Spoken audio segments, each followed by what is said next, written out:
Episode 6 क्या ही गजब का है और इसमें तुम्हें बहुत कुछ देखने को मिलने वाला है। तो बिना किसी देरी के शुरू करते हैं ये एपिसोड। सब्सक्राइब कीजिए एनीमे एक्सप्लेन को और बेल आइकन दबाइए जिससे आप हमारी वीडियो कभी मिस नहीं कर पाएंगे। तो एपिसोड का स्टार्टिंग पिछले एपिसोड के एंडिंग से शुरू होता है, जहां पर हम देखते हैं कि रान गाबीमारू और उनके टीममेट्स के सामने खड़ा हो जाता है और फिर जाकर के हमें पास्ट का एक सीन दिखाया जाता है, जहां पर गाबीमारू स्ट्रेटेजी बनाते समय सभी मेंबर्स से बोलता है कि अगर तुम्हारे सामने टेंसेंट्स आ जाए तो भाग जाना, क्योंकि उनसे सीधा लड़ने का मतलब है अपनी मौत को दावत देना। और ये सुनकर के सागिरी पूछती है तो अगर क्या हो कि अगर वो हमारे सामने आ जाए, और ये सुनकर के गाबीमारू बोलता है तो हम प्लान बी शुरू करेंगे। हमारे पास जितनी भी चीजें हैं हम उन सभी के साथ उनसे लड़ेंगे, हम चाहे जहां भी चाहे वो हमें ढूंढ लेंगे, हम उन्हें मार करके इस आइलैंड से वापस जाएंगे। और जब वो ये बोल रहा होता है तो क्या ही विजुअल्स हमें दिखाई जाते हैं, जहां पर हम देखते हैं कि शीनो और नुरुकाई के सामने होता है जूजिन, और टामिया फूची और टोमा के सामने होते हैं जूफा और टाओफा, और गाबीमारू, यूजुरिहा, सागिरी और मेई के सामने होता है रान। और अब माहौल बहुत ही ज्यादा इंटेंस हो चुका होता है। और फिर रान उन सभी को अपने सामने लड़ने के लिए तैयार देख करके बोलता है, देखो दोस्तों, मैं तुमसे साफ साफ बोलना चाहता हूँ कि लड़ने का कोई फायदा नहीं है। लेकिन ये सुन करके वो कहाँ ही पीछे हटने वाले होते हैं। और फिर उसके बाद वो मेई से बोलता है कि सुनो बहन, अपने परिवार वालों के साथ वापस आ जाओ। जब हमारे भाई ने तुम्हें निकाला तो मुझे बहुत दुख हुआ, लेकिन उसने ऐसा प्यार में किया है। और अगर तुम व्हाइट टान फ्लावर को नहीं यूज करना चाहती हो तो कोई बात नहीं, क्योंकि हम अब एलिक्सर ऑफ लाइफ को परफेक्ट बना रहे हैं। यानी यहाँ पर वो बड़े से फ्लावर के बारे में बात कर रहा है। और फिर वो आगे बोलता है कि किस तरीके से जो ट्रेडिशनल टान है उसमें पेड़ बनने का साइड इफेक्ट है, लेकिन अब जो वो हिकिशु फुकिशु जो भी वो सेरेमनी होती है उसके जरिए अब एक ऐसा टान बना रहे हैं जिसमें कोई भी साइड इफेक्ट नहीं है। तो वो मेई को ऐसा इसलिए बोल रहा है ताकि मेई उनके साथ आ जाए, क्योंकि मेई ही अकेली ऐसी टेंसेंट्स थी जिसने ऐसे टान के लिए अपोज किया जिसमें मासूम लोगों की जान जाए। और फिर वो आगे बोलता है कि किस तरीके से उन्हें लड़ने की अब कोई जरूरत नहीं है, उन्हें बस अपने सेरेमनी को पूरा करने के लिए थोड़ा सा और खून खराबा करने की जरूरत है। यानी कि उन हाई क्वालिटी टान वालों को, यानी जो पहला बैच आइलैंड पर आया है, बस उन्हें मारना है, उसके बाद सब मस्त हो जाएगा। और फिर ये सब सुनने के बाद वो रान से बोलती है कि मैं भी तुम लोगों को मिस करती हूँ, और मरना और ना मरना दोनों ही पेनफुल है, और मैं इस आइलैंड को छोड़ करके जा रही हूँ। और ये बोलते हुए हम देखते हैं कि मेई बहुत ही ज्यादा दुखी होती है। और फिर ये सुनने के बाद रान बोलता है, देखो सेरेमनी शुरू हो चुकी है तो हमें बस इंग्रेडिएंट्स की जरूरत है, और साथ ही साथ हमें तुम्हारी भी जरूरत है मेई। और ये बोल करके वो बड़ी स्टाइल में अपना कोट उतारता है और उन सभी से लड़ने के लिए तैयार हो जाता है। और फिर हमें पास्ट का सीन दिखाया जाता है, जहाँ पर वो सभी पैलेस में घुसने से पहले स्ट्रेटेजी बना रहे होते हैं, जिससे हमें ये पता चलता है कि गाबीमारू का टाओ ग्यूफा के आगे तो बहुत ही स्ट्रांग है, लेकिन रान के आगे बहुत ही ज्यादा कमजोर है। और इस समय वो खड़ा है रान के ही सामने। क्या ही किस्मत है हमारे हीरो की। और फिर शीनो आगे भी बोलता है, और उसके ऊपर अगर तुम्हारा टाओ हिंडर करता भी है तो भी उनके पास बहुत ही बड़े अमाउंट में टाओ है, तो हमारे चुन्नू मुन्नू से टाओ उनके सामने कुछ कर भी नहीं पाएंगे। तो अब इन सब चीजों को देख करके तुम्हारा क्या प्लान है? और ये सुन करके गाबीमारू बोलता है, मेरे पास एक आइडिया है। और फिर उसके बाद सीन प्रेजेंट में शिफ्ट होता है, जहाँ पर सागिरी रान को देख करके ये सोचती है कि इतने सारे टेंसेंट्स में यही आना था जो कि गाबीमारू का डायरेक्ट अपोनेंट है। और फिर उसके बाद गाबीमारू सागिरी से बोलता है कि मेई को साथ में लेकर के एलिक्सर ऑफ लाइफ को ढूंढो, और मैं और यूजुरिहा मिल करके इसे मारने की कोशिश करते हैं। और ये सुन करके यूजुरिहा बोलती है, क्या? लेकिन मैं क्यों? जिस पर गाबीमारू बोलता है, हम सब में से तुम्हारा ही टाओ ऐसा है जो इसे हैंडल कर सकता है, यानी कमजोर कर सकता है, तो तुम्हारा तो रहना जरूरी है ना बहन। और फिर उसके बाद मेई उन्हें एक खुशखबरी देती है कि जिस पैलेस में हम हैं वो टान पैलेस नहीं है, बल्कि ये डोइन पैलेस है। और ये सुन करके गाबीमारू हैरान रह जाता है, और इतने में ही रान गाबीमारू के ऊपर अटैक कर देता है, और गाबीमारू उसके अटैक्स को डॉज करने लगता है। और फिर उसके बाद रान ये बोलता है कि हाँ, हमारी बहन सही बोल रही है, ये टान पैलेस नहीं है, ये डोइन पैलेस है, यानी कि मेरा घर।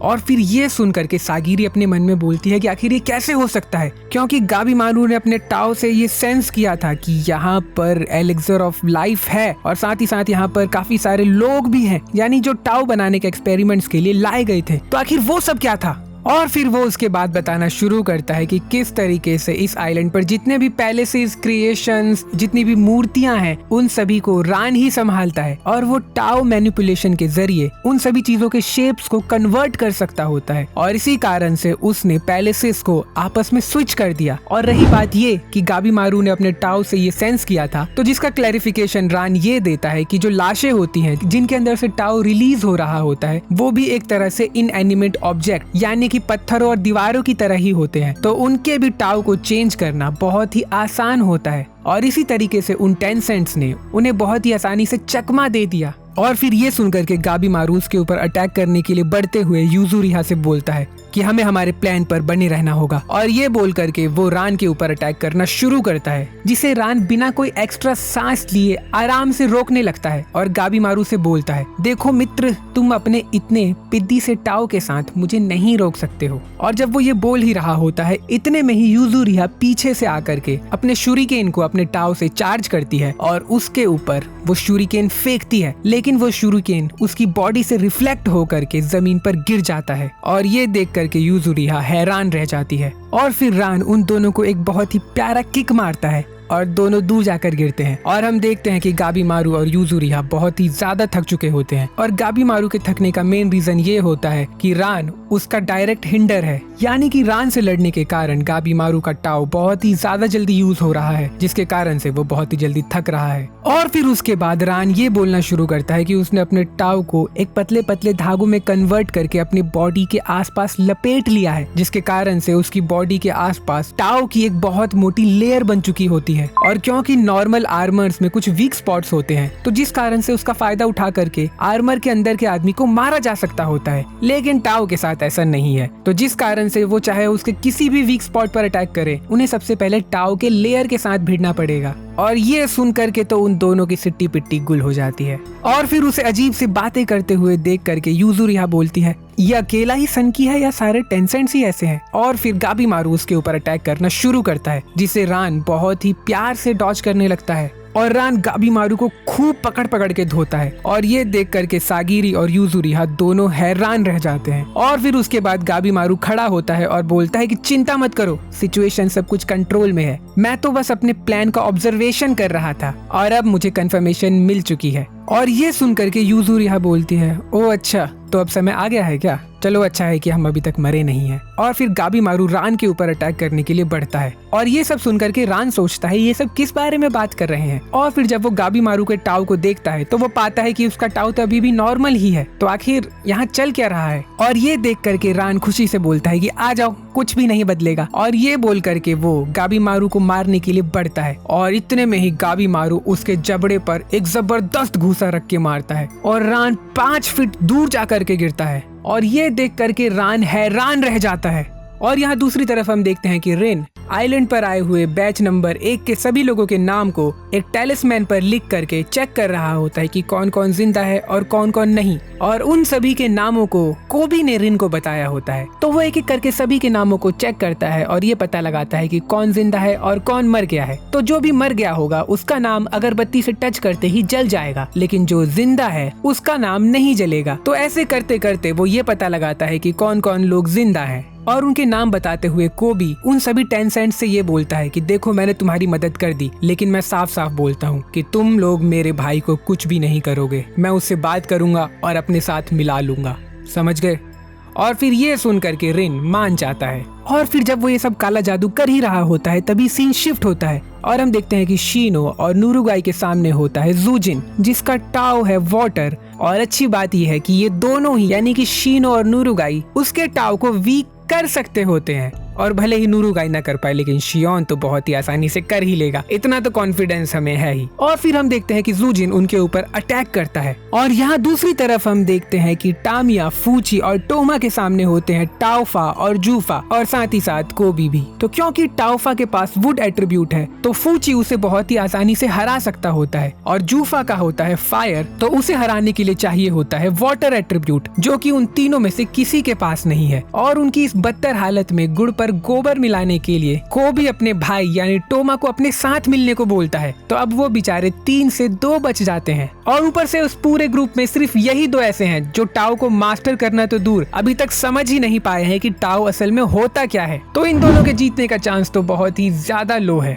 और फिर दूसरे सीन में हम देखते हैं कि गाबीमारू सभी को एक्सप्लेन करता है कि आखिर किस तरीके से उसने रान को एक जबरदस्त मुक्का रख के मारा, जिसमें वो ये बोलता है कि रेस्टोरेशन में 2 लोगों के टाओ एक साथ फ्लो करके दोनों की ही पावर को बढ़ाते हैं और हिंडरिंग में दोनों के टाओ अपोजिट डायरेक्शन में फ्लो करते हैं, जिससे वीक टाओ वाला कमजोर हो जाता है। और ये नॉर्मल प्रिंसिपल है, लेकिन टेंसेंट्स के पास बहुत ही भयंकर लेवल पर टाओ है, तो उनके साथ ये नॉर्मल प्रिंसिपल काम नहीं करेगा। तो उस चीज के लिए हमारे पास एक ऑप्शन है कि हम अपने टाओ को बहुत ही ज्यादा बूस्ट करके उनके ऊपर अटैक करें, लेकिन साथ ही साथ हमारे पास इसका रिवर्स भी है कि हम अपने टाओ को इतना ज्यादा वीक कर ले कि उनका टाओ हमारे साथ फ्लो करने लगे और फिर जैसे ही वो हमारे ऊपर अटैक करे हम उन्हीं के टाओ को उनके ऊपर रिफ्लेक्ट कर दे, जिस तरीके से मार्शल आर्ट में किया जाता है। यानी जब दूसरा व्यक्ति अटैक करने के लिए आता है तो हम उसे पकड़कर उसके ही ट्रेजेक्ट्री को यूज करते हुए उसे पटकी दे देते हैं। और यहाँ हम देखते हैं कि गाबीमारू के अटैक के कारण रान को बहुत ही सीरियस डैमेजेस आते हैं, लेकिन क्योंकि वो एक तरह से इमॉर्टल है तो उसे कुछ ज्यादा फर्क नहीं पड़ता। और फिर वो गाबीमारू के एक्शंस की तारीफ करने लगता है कि किस तरीके से उसने बहुत ही कम समय में टाओ के बारे में इतना कुछ जान लिया है।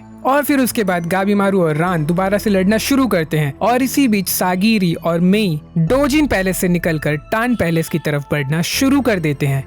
और यहाँ पर रान गाबीमारू के बारे में सोचता है कि क्या ये मेरे ही टाओ को दोबारा से मुझ पर ही यूज करेगा, तो फिर मुझे अपने टाओ को थोड़ा सा प्रेस कर लेना चाहिए। और जैसे ही वो ऐसा करता है यूजुरिहा को एक बहुत ही अच्छी ओपनिंग मिल जाती है और वो अपने शुरिकेन से उसके नाभि वाले एरिया में अटैक करती है, जिसके कारण रान के 2 टुकड़े हो जाते हैं। लेकिन उन दोनों के पास सेलिब्रेट करने का बिल्कुल भी टाइम नहीं होता, क्योंकि जैसे ही ऐसा होता है रान अपने किशिकाई फॉर्म में आ जाता है। और अब तक हमारे हीरोज ने जिन भी 2 टेंसेंट से लड़ाई की थी वो दोनों अपने किशिकाई फॉर्म में स्ट्रेटेजी के साथ अटैक नहीं कर सकते होते थे, लेकिन रान पूरी तरह से अलग है, क्योंकि रान अपने किशिकाई फॉर्म में बहुत ही अच्छे स्ट्रेटेजी के साथ अटैक कर सकता होता है और वो उन दोनों के ऊपर बहुत ही ज्यादा भारी पड़ जाता है। और हम देखते हैं कि उसके अटैक के कारण गाबीमारू और यूजुरिहा दोनों को ही बहुत बुरी चोट आती है और यहाँ तक कि यूजुरिहा के पेट में एक पत्थर घुस जाता है, जिसके कारण से उसका बहुत सारा खून निकल जाता है। और फिर ये देख करके यूजुरिहा गाबीमारू को ले करके वहाँ से भागने की कोशिश करती है, लेकिन रान उसे ऐसा करने नहीं देता। और जैसे ही वो उसके ऊपर अटैक करने ही वाला होता है इतने में ही गाबीमारू उसके अटैक को पकड़ लेता है और ये देख करके रान उसके ऊपर अटैक करता है, जिससे गाबीमारू अनकॉन्शियस होकर जमीन पर बेहोश हो जाता है। और हमें गाबीमारू की आवाज आती है जिसमें वो बोलता है,